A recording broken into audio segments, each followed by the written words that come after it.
మీరు కొత్తగా business start చేయాలనుకుంటున్నారా? మార్చ్ 16-17 హైటెక్స్ లో ఫ్రాన్సెస్ ఇండియా బిగ్గెస్ట్ ఫ్రో ఎక్స్పో. నమస్తే, వెల్కమ్ టు సుమన్ టీవీ. నేను విష్ణు. ప్రస్తుతంతో పాటు certified financial planner Ram Prasad గారు ఉన్నారు. వారితో మాట్లాడదాం. సార్ నమస్తే. సార్ రామ్ ప్రసాద్ గారు. నమస్తే. రామ్ ప్రసాద్ గారు, అంటే ఈ మధ్య కాలంలో నాకు తెలిసిన ఫ్యామిలీ ఫ్రెండ్స్కో లేదంటే నాతో పాటు చదువుకున్న ఫ్రెండ్స్కో చాలామందికి హెల్త్ ఇన్సూరెన్స్కి సంబంధించి, అంటే దాని ఇంపార్టెన్స్ నాకు తెలుసు కాబట్టి ప్రతిరోజు మీలాంటి ఎక్స్పర్ట్స్తో ఎంతోమందితో మాట్లాడుతుంటాను. నేను పర్సనల్గా ఒకనొక టైంలో నేను హెల్త్ ఇన్సూరెన్స్ లేకపోవడం వల్ల ఎటువంటి ఇబ్బందులు ఉంటాయో మా ఫాదర్ విషయంలో నేను ఫేస్ చేశాను కాబట్టి చాలామందికి అడిక్వేట్ హెల్త్ ఇన్సూరెన్స్ తీసుకోమని చాలామందికి సజెస్ట్ చేశాను. అంటే ఇప్పుడున్న రోజుల్లో 5 లక్షలు 10 లక్షలు సరిపోదండి, ఒక 50 లక్షలు ₹1,00,00,000 తీసుకోమని చాలామందికి సజెస్ట్ చేశాను. ఎందుకంటే నేను వ్యక్తిగతంగా ఫేస్ చేశాను కాబట్టి. చాలామంది అన్నారు, లేదండి మా కంపెనీ వాళ్ళు మాకు ఒక 2 లక్షలకో 3 లక్షలకో ఇన్సూరెన్స్ ఇస్తున్నారు, మీ బోర్డు సలహాలు మాకేం అవసరం లేదంటూ చాలామంది ఏదో వాళ్ళ వర్షన్ని చెప్పారు. మాకు అవసరం లేదు, మా కంపెనీ 2 లక్షలు 3 లక్షలు ఇస్తుంది, మాకు ఇప్పుడేమి పెద్ద పెద్ద రోగాలు కూడా ఏమి లేవు, కాబట్టి మీరు చెప్పే 50 లక్షలు, మీరు చెప్పే ₹1,00,00,000 హెల్త్ ఇన్సూరెన్స్ మాకు అవసరం లేదు విష్ణు, నమస్తే బాబు అని చెప్పారు. సరే, మరి ఇప్పుడున్న సిచ్యువేషన్స్లో కంపెనీ వాళ్ళు ఇచ్చే గ్రూప్ హెల్త్ ఇన్సూరెన్స్ 2 లక్షలు 3 లక్షలు 4 లక్షలు అనేది సరిపోతుందంటారా? అసలు వన్ వర్డ్ ఆన్సర్ సరిపోదు. సరిపోదు. వాడిని అయితే దరిద్రం కూర్చుంటే సరిపోద్ది అంటాడు. విషయం క్లియర్ చెప్పాలంటే very clear. I'm very emotional about health insurance. So ప్రతి వీక్ ఒక క్లెయిమ్ సెటిల్ చేస్తాను నేను నా క్లయింట్స్కి. ఈరోజు యశోదాలో నా క్లయింట్ ఉన్నాడు, లాస్ట్ వీక్ ఒక క్లయింట్ ఉన్నాడు, బ్రెయిన్ స్ట్రోక్ క్లయింట్ ఉన్నాడు, ఇప్పుడు ఒక సర్జరీ నడుస్తుంది. ఎవ్రీ వీక్ నాకు ఒక క్లయింట్ ఉంటారు. నాకున్న క్లయింట్స్లో మనకు చాలామంది ఉన్నారు కనుక హెల్త్ ఇన్సూరెన్స్లో. అంటే వ్యక్తులకున్న పరిస్థితుల రీత్యా ఫైనాన్షియల్ స్ట్రెస్ని బట్టి వాళ్ళు దాన్ని అన్నిటి మీద చూపిస్తారు, ఎమోషన్స్ మన మీద చూపిస్తారు. హెల్త్ ఇన్సూరెన్స్ అంటే ఎంత ప్రీమియం అంటారు. ప్రీమియం ఎంత కదా, అసలు నీకు ఫస్ట్ అవసరమా లేదా దాన్ని బట్టి కదా ప్రీమియం. ఆ ప్రీమియం బట్టి ఆలోచించవచ్చు అంటారు. మా కంపెనీ ఉంది కదా 5 lakhs అంటాడు, 5 లక్షలు అన్నిటికీ సరిపోద్దా? ఏమో సరిపోద్ది, ఇప్పుడు హెల్తీగా ఆరోగ్యంగా ఉన్నాం కదా, బాగానే ఉన్నాం కదా, మాకేం ఎలాంటి రోగాలు వస్తువులు లేవు కదా. ఆ రోగాలు వస్తే ఎవడెవడు పాలసీ అది అర్థం చేసుకోవాలా. నువ్వు బాగున్నప్పుడే పాలసీ ఇస్తారు, రేపు నాకు రోగం వచ్చాక పాలసీ అంటే ఎవడెవడో. ఈయనేమో మా చిన్న వయసే కదా, ఈ చిన్న వయసులో ఏమైంది అన్నాడు ఒక ఆయన. ఓహో చాలా గొప్ప విషయం చెప్పారు సార్, చిన్న వయసులో ఏం కాదంటే ఆ రోడ్ నెంబర్ 2 రెయిన్బో హాస్పిటల్కి వెళ్ళి ఒకసారి చెప్పండి కదా, క్లోజ్ చేసుకోమని హాస్పిటల్. చిన్న వయసులో ఏం కాదు, అమాయకులు పాపం హాస్పిటల్ పెట్టుకున్నారు.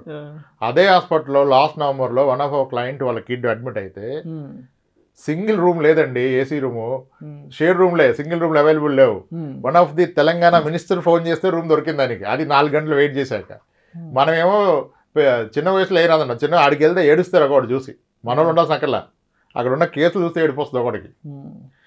జబ్బులకి చిన్న వయసు పెద్ద వయసు సంబంధం లేదు కదా, లేదు కదా సంబంధం.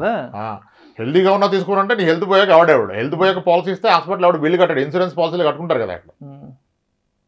సో ఇది వెనకబాటుతనం అంటారు చూసారా, అది ఇదే లిటరల్లీ. 5 లక్షల పాలసీ కంపెనీ ఇచ్చాడు, ఎన్నాళ్ళు ఇస్తాడు?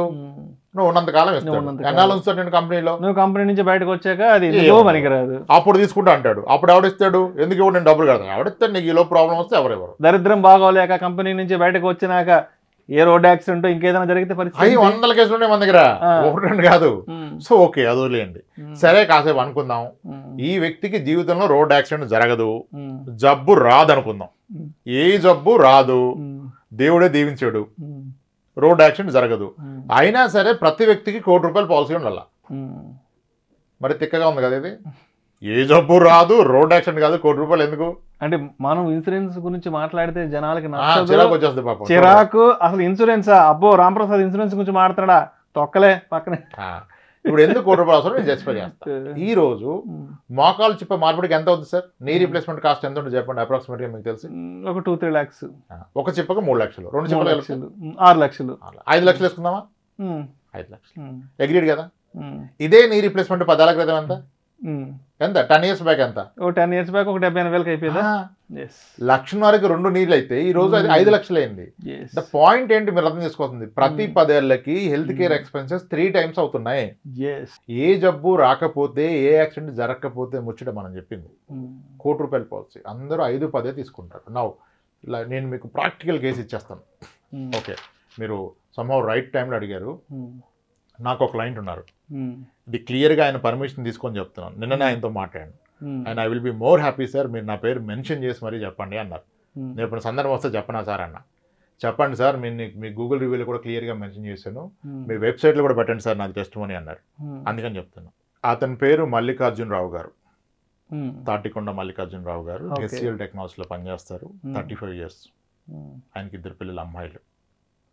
2020లో నా దగ్గర 22లో నా దగ్గర ఫైనాన్షియల్ ప్లానింగ్కి వచ్చారు. 22లో మనం ప్లానింగ్ చేసి health insurance, term insurance, SIP ఆయన పరిస్థితులు వేరు ఇంకా చేసాం. 2022 డిసెంబర్లో ఆయనకి లంగ్ క్యాన్సర్ వచ్చింది. 22 డిసెంబర్లో లంగ్ క్యాన్సర్ వచ్చింది. ఈ రోజుకి ఆయనకి అంటే కొంచెం ఎక్కువగా స్ప్రెడ్ అయింది. ఈ రోజు ఆయన ఇది అండర్ గోయింగ్ ఇమ్యూనోథెరపీ. 21 డేస్కి ఒక సిట్టింగ్. Each sitting cost 2,85,000. దానికి ఏదో పెట్ స్కాన్ చేస్తే 3,20,000 వెళ్తుంది. ఇప్పటికి 8 సిట్టింగ్లు కంప్లీట్ చేశారు ఆయన. Is recovering very well, is recovering perfect ఉన్నారు ఇప్పుడు ఆయన. ఇప్పటి వరకు ఆయనకైన ఖర్చు 35 లక్షలు. 35 లక్షలు. ఇంకా ఉన్నాయి sittings, but very good improvement. Doctor Bhanuprakash గారు ఎవరు ఉన్నారు యశోదాలో, ఆయన చూస్తున్నారు. ఆయన కూడా ఆశ్చర్యపోయాడు. నేను ప్రీ అప్రూవల్ పట్టగానే వస్తుంది ఇంత అద్భుతంగా, సెటిల్మెంట్ అంతా క్లియర్, ₹1 కట్టలేదు, ఇంతవరకు ₹1 కట్టలేదు, ఇన్సూరెన్స్ ద్వారా వెళ్ళిపోతుంది. కంపెనీ ఉన్నది అంత 3 లక్షలు. అంటే ఏ కంపెనీ వాళ్ళు ఇచ్చారు ఇది? సార్ ఏ కంపెనీ అయినా ఇస్తాడు సార్, బెస్ట్ పాలసీ తీసుకోవాలి. ఇప్పుడు నేను కంపెనీ పాలసీ మెన్షన్ చేయడం నాకు ఇష్టం లేదు, కంపెనీ పేరు. ఎందుకంటే రీజన్ ఇస్ వెరీ సింపుల్. ఇప్పుడు మీకు ఎవరో ఒక ఇన్సూరెన్స్ ఒక పాలసీ అమ్మడానికి ఏజెంట్ ఒక పాలసీ అమ్ముతున్నారు, ఆయన మంచిగా చెప్పినప్పుడు తీసుకోండి మీరు. ఇప్పుడు నేను ఒక కంపెనీ పేరు చెప్తే మీరు ఆయన దగ్గర కొంటాం మానేస్తారు. మేబీ మనం ఏదో దాని ఏదో ఇది బాగుందని చెప్పారుగా రామప్రసాద్, ఇది నాకు వద్దు అంటే పాపం ఎన్నాళ్ళు ఎఫర్ట్స్ పెట్టినా ఆయన ఖాళీకి వెళ్ళిపోవాలిగా. ఏ కంపెనీ అయినా ఒకటే సార్, కొన్ని పిచ్చి కంపెనీలు ఉన్నాయి, అది కాదు ముఖ్యం. ఏ కంపెనీ కాదు, ఎంత కవరేజ్ ఉంది, ఎంత మంచి ప్లాన్ తీసుకున్నారు. కంపెనీలో కూడా చాలా రకాల ప్లాన్స్ ఉంటాయి. The best of the plan. ఆ రోజు ఆయన నేను 50 లక్షలు ఇచ్చా. ఆయన అంటాడు నిన్న, సార్ నేను అప్పుడు ₹1 అడిగాను గుర్తుంది. ఆయన అడిగాడు నన్ను 50 ఎందుకు సార్, 1 ఇవ్వండి. ఏంది అక్కర్లేదు సార్ 50. ఈ రోజు నేను ₹1 తక్కువ పాలసీ ఎవరికి అట్లా అంటే ఇప్పుడు మన దగ్గర రమ్మని చెప్పట్లా, ఎక్కడైనా తీసుకోండి, ఎవరి దగ్గరైనా, ఏ కంపెనీలో అయినా, ఏ ప్లాట్ఫామ్ ద్వారా అయినా తీసుకోండి, ప్రాబ్లం లేదు. కానీ కనీసం ₹1 పాలసీ తీసుకోండి. ₹1 పాలసీకి 10 లక్షల పాలసీకి ప్రీమియంలో డిఫరెన్స్ పెద్దగా ఉండదు. మా అంటే ఒక 15,000 ఉంటుంది సంవత్సరానికి. అమ్మో 15,000 చాలా ఎక్స్ట్రా, మేము కట్టలేమంటారు ఆయన. 15,000 ఎక్కువ అని ఫీల్ అయితే నువ్వు ప్రీమియం కట్టలేని వ్యక్తి, రేపు ప్రాబ్లం వస్తే లక్షలు ఎలా కడతావు? అంతే కదా. 10 లక్షల పాలసీకి 22,000 అంటే 5 లక్షల పాలసీ ఎంత అంటాడు? 15,000 అంటే 5,000 తగ్గుద్ది కదా సార్, ఇది ఇవ్వమంటాడు ఆయన. మరి 5,000కి నువ్వు కట్టలేనని ఫీల్ అయిన వ్యక్తివి రేపు ఒక 10 లక్షల బిల్లు వస్తే ఎలా కడతావు? అంతే కదా, సింపుల్ పాయింట్ కదా. మళ్ళీ ఇందుకు చెప్తారు ఇన్ని ప్రీమియమ్స్, మేము రిటైర్మెంట్ ఇంకా ఇన్కమ్ ఉండదు, ఎలా కడతామంటే రిటైర్మెంట్ ఇన్కమ్ ఉండదని తింటాం మానేస్తామా? ఇన్సూరెన్స్ అనేది మీ ఖర్చుల్లో భాగం సార్. మీకు ఎన్ని ఆస్తులు ఉన్నా అవి సేఫ్ కాదు అంటిల్ మీకు హెల్త్ ఇన్సూరెన్స్ ఉన్నంత వరకు. ఇందాక చెప్తున్నారు కదా మీరు, ఆఫ్ కెమెరా గోల్డ్ అంతా అమ్మేశారు ఒక ఆయనని, నాకు తెలిసిన వాళ్ళు ఈ మధ్య. నేను సజెస్ట్ చేశాను, సో నేను తీసుకున్నానండి, మీరు కూడా హెల్త్ ఇన్సూరెన్స్ తీసుకుని. ఎందుకంటే నేను కూడా ఒక టైంలో చాలా స్ట్రగుల్ అయ్యాను, అంటే ఆ టైం తీసుకోకపోవడం వల్ల. మీరు కూడా ఏదైనా తీసుకోవచ్చు. లేదు మాకు అవసరం లేదు, మేము చాలా ఫిట్, మా ఇంట్లో వాళ్ళు అందరూ ఫిట్, మా కంపెనీ వాళ్ళు 3-4 lakhs ఇస్తున్నారు అన్నారు. రీసెంట్గా ఒక అన్సర్టనిటీ జరిగింది, మొత్తం గోల్డ్ తీసుకెళ్ళి 10 లక్షలు తెచ్చుకొని ట్రీట్మెంట్ చేయాలి. నేను అనేది అదే సార్, ఇప్పుడు మీకు సరిపడా హెల్త్ ఇన్సూరెన్స్ ఉన్నంత వరకు మీ ఏ ఆస్తి సేఫ్ కాదు. మీ బంగారం రిస్క్లో ఉన్నట్టే, మీ స్థలాలు, పొలాలు, ఇల్లు అన్ని రిస్క్లో ఉన్నట్టే. ఒక మంచి పాలసీ ₹1,00,000, హెల్త్ ₹1,00,000 నువ్వే చెప్తున్నావు, ఎవడు చెప్పడంటే టర్మ్ అనుకుంటారు అందరు, కాదు హెల్త్ ₹1,00,000 ఉండాలి. ఇప్పుడు టర్మ్ కావాలన్నా అందరికి రాదు కదా సార్, ఇన్కమ్ ఉంటేనే వస్తుందిగా, హెల్త్ ఎవరికైనా వస్తుందిగా, హెల్త్కి ఇన్కమ్ సంబంధం లేదు కదా, తీసుకోవాల్సిందే. ప్రైవేట్ సెక్టర్ ఎంప్లాయీస్తోనే పెద్ద ప్రాబ్లం సార్, మాకు ఉంది అంటారు, సరిపోదు. ఎన్ని కేసులు మనం చెప్పకూడదు. ఇప్పుడు ఆయన ఒప్పుకున్నారు కాబట్టి ఆయన పేరు మీద చేసాం, కానీ క్లియర్గా ఆయనతో చెప్పి డిస్క్లోజ్ చేస్తున్నాం. కానీ చూసుకోవచ్చు, గూగుల్ రివ్యూ రాశారు ఆయన, ఆర్పీ వెల్త్ గూగుల్ రివ్యూస్కి వెళ్తే కనపడుతుంది. మా వెబ్సైట్లో కూడా మా టీం పెట్టమని చెప్పాను, టెస్టిమోనీస్లో పెడతారు. సో అది ఇప్పుడు ఆయన నేను ఎంతోమందికి చెప్పే ప్రయత్నం చేస్తున్నాను సార్ అన్నారు ఆయన, కానీ మీరు చెప్తే ఎక్కువ మందికి చెప్పండి సార్, ఆయన నన్ను రిక్వెస్ట్ చేశారు, అందుకే నేను ఈ టాపిక్ తీసుకోమని చెప్పాను. మనం మీకు గుర్తుందా, ఒక 3 years బ్యాక్ ఒక పానిక్ సిచ్యువేషన్లో నేను మీకు కాల్ చేశాను, మీరు అడిగారు విష్ణు గారు హెల్త్ ఇన్సూరెన్స్ ఉందా అంటే, సార్ లేదు సార్, ఏంటండి ఇంతమంది ఇంటర్వ్యూలు చేస్తుంటారు కదా అంటే, ఇప్పుడు మీరు కాన్ఫిడెంట్ కదా, దాని తర్వాత నేను రియలైజ్ అయ్యి వెంటనే తీసుకోవడం జరిగింది. ఎవరి దగ్గర తీసుకుంటే అదే నెక్స్ట్, అది ఎవరి దగ్గర కాన్ఫిడెంట్ కదా మొత్తం కాన్ఫిడెంట్, ఇప్పుడు నేను చాలా కాన్ఫిడెంట్ గా ఉన్నాను. అదే సార్, చాలా ధైర్యాన్ని ఇస్తుంది హెల్త్ ఇన్సూరెన్స్. చాలా ధైర్యం, అతి తక్కువ ప్రైస్లో ఎక్కువ ధైర్యాన్ని ఇచ్చేది హెల్త్ ఇన్సూరెన్స్. అదొక్కటి తీసి పెట్టుకోండి. మన దగ్గర తీసుకోమని అస్సలు అడగట్లేదు, ఎక్కడైనా తీసుకోండి, ఎక్కడైనా తీసుకోండి, మంచి కంపెనీలో తీసుకోండి, హైయెస్ట్ కవర్ తీసుకోండి, అప్పు చేసైనా తీసుకోండి. అది లేకపోతే అప్పుల పాలవుతారు, ఆస్తులు పోగొట్టుకుంటారు. సార్ రీసెంట్గా ఒక మీలాంటి ఎక్స్పర్ట్తో కూడా మాట్లాడాను. ఆయన కూడా ఒక కేసు చెప్పారు. ఆయనకి సంబంధించి ఒక మంచి హై శాలరీ ఉన్న క్లయింట్ ఎవరో అంట, సంవత్సరానికి ఒక 50-60 లక్షలు వచ్చే హై శాలరీ అంటే, కంపెనీ వాళ్ళకి 5 lakhs ఏమో ఇచ్చారంట.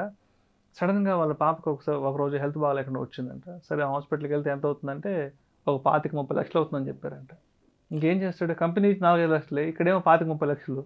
ఊర్లో ఉన్న ఒక ఎకరం పొలం వేసి వెంటనే అమౌంట్ తీసుకొచ్చి పాపకు ఆపరేషన్ చేయించారంట.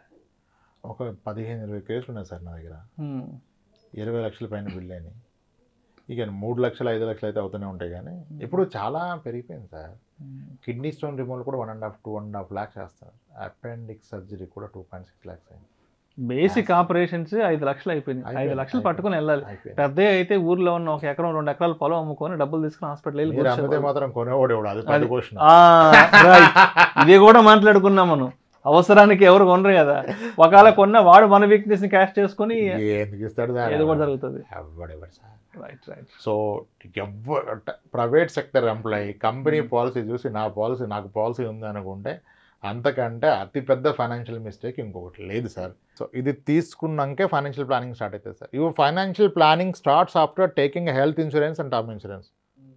ఇది గుర్తుపెట్టుకోండి. ఇది లేకుండా ఫైనాన్షియల్ ప్లానింగ్ కాదు అది. Right sir. Thank you so much Ramprasad గారు.